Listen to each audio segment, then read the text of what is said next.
प्रधानमंत्री नरेंद्र मोदी ने ये पत्र कन्याकुमारी से अपनी दिल्ली की यात्रा के बीच लिखा। ये पत्र उन्होंने विमान में 4:15 से 7 बजे के बीच लिखा है। कोशिश रहेगी कि इस पत्र के साथ और प्रधानमंत्री मोदी की भावनाओं के साथ कुछ जस्टिस कर सकूं।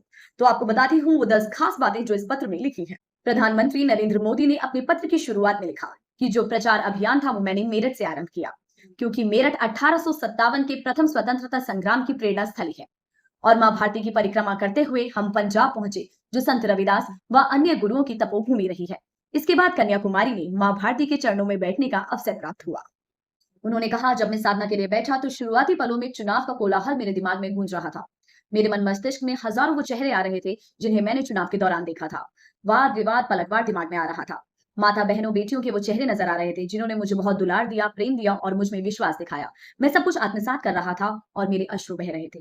दरअसल ध्यान में आप जब जाते हैं तो आसपास की दुनिया आपके दिमाग में शुरुआत में घूमती है, लेकिन धीरे धीरे धीरे जैसे ही आप उतरना शुरू करते हैं, आप ग्रेटिट्यूड से भर जाते हैं और आपके आंसू निकल पड़ते हैं। उन्होंने कहा कि मैं जो काशी का चुनाव था वो तो काशी के मतदाताओं के चरणों में छोड़कर आ गया था। इसके बाद प्रधानमंत्री मोदी लिखते हैं, कुछ ही क्षणों में राजनीतिक वाद विवाद, वार पलटवार, आरोपों के स्वर और शब्द वह सब अपने आप शून्य में समाते चले गए। मेरे मन में विरक्ति का भाव और तीव्र हो गया। मेरा मन बाह्य जगत से पूरी तरह अलिप्त हो गया। मैं ये भी सोच रहा था कि स्वामी विवेकानंद जी ने उस स्थान पर साधना के समय क्या अनुभव किया होगा। मेरी साधना का कुछ हिस्सा इसी तरह के विचार प्रवाह में बहा। प्रधानमंत्री मोदी आगे लिखते हैं कि कन्याकुमारी का यह स्थान हमेशा मेरे मन के अत्यंत करीब रहा। दरअसल जो विवेकानंद शिला स्मारक है, इसका निर्माण एकनाथ राणाडे जी ने कराया था और प्रधानमंत्री मोदी को एकनाथ राणाडे जी के साथ भ्रमण का कई बार अवसर मिला। इसके निर्माण के दौरान भी, यानी कि जब शिला स्मारक बन रहा था, तभी स्वाभाविक रूप से प्रधानमंत्री मोदी का वहां आना जाना और रहना लगा रहता था। प्रधानमंत्री मोदी लिखते हैं कि ये वो शक्तिपीठ है जहां माता पार्वती ने कन्याकुमारी के रूप में अवतार लिया और भारत के दक्षिणी छोर पर मां पार्वती ने तपस्या और प्रतीक्षा की उस शिव की जो भारत के उत्तरी छोर पर विराजते थे। जिन लोगों को देश के राष्ट्र होने पर और इसकी एकता पर संदेह है, उनके लिए कन्याकुमारी की ये धरती अमिट संदेश देती है। संत तिरुवल्लुवर की जो प्रतिमा यहाँ पर है, समंदर से ऐसा लगता है जैसे कि वो मां भारती के स्वरूप का विस्तार देख रही हो। इदम नमम, ये मेरा नहीं है, कुछ भी मेरा नहीं है। भारतीय दर्शन हमेशा से ये कहता रहा है। भारत हमेशा से विचारों का अनुसंधान केंद्र रहा है। भारत ने कभी भी जो भी अर्जित किया उसे व्यक्तिगत पूंजी मानकर आर्थिक या भौतिक मापदंडों पर नहीं तोला है। भारत सदैव देता रहा है। भारत के कल्याण से ही विश्व का कल्याण है और भारत की प्रगति से ही विश्व की प्रगति है। इसका उदाहरण है हमारा स्वतंत्रता संग्राम। जब भारत स्वतंत्र हुआ तो उसके बाद कई और गुलाम देशों को स्वतंत्र होने का बल मिला। जब कोरोना काल था और जो गरीब और विकासशील देश हैं उन पर संदेह किया जा रहा था, उस वक्त भी भारत के प्रयासों ने अन्य देशों को हौसला दिया और उन्हें सहयोग भी मिला। भारत का गवर्नेंस मॉडल अन्य देशों के लिए भी उदाहरण बन गया है।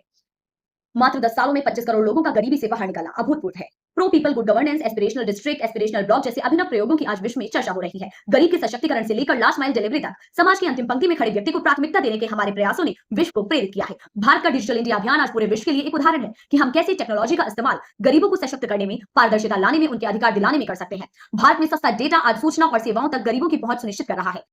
आज भारत को ग्लोबल साउथ की एक सशक्त और मजबूत आवाज के रूप में देखा जा रहा है। भारत की पहल से ही अफ्रीकन यूनियन G20 ग्रुप का हिस्सा बना। पीएम मोदी कहते हैं कि हमें गर्व होना चाहिए कि भगवान ने हमें भारत भूमि पर जन्म दिया। हमें चुना कि हम भारत की सेवा कर सके और भारत को बेहतर बनाने में अपना योगदान दे सके। हमें प्राचीन मूल्यों को अपनाते हुए अपनी विरासत को आधुनिक तरीके से एक बार फिर से परिभाषित करना चाहिए। 1897 में स्वामी विवेकानंद ने कहा था कि अगले 50 वर्ष राष्ट्र को समर्पित करने चाहिए। इस आह्वान के ठीक 50 साल बाद 1947 में भारत स्वतंत्र हुआ। एक बार फिर हमारे पास वो सुनहरा अवसर है कि 21वीं सदी के इन 25 वर्षों में विकसित भारत बनाए। अगले 25 वर्ष राष्ट्र के लिए समर्पित करें। प्रधानमंत्री मोदी आगे लिखते हैं कि भारत की उत्साह और ऊर्जा को देखते हुए मैं ये कह सकता हूँ कि लक्ष्य अब दूर नहीं है। हम सब तेजी से आगे बढ़ें और विकसित भारत बनाएं।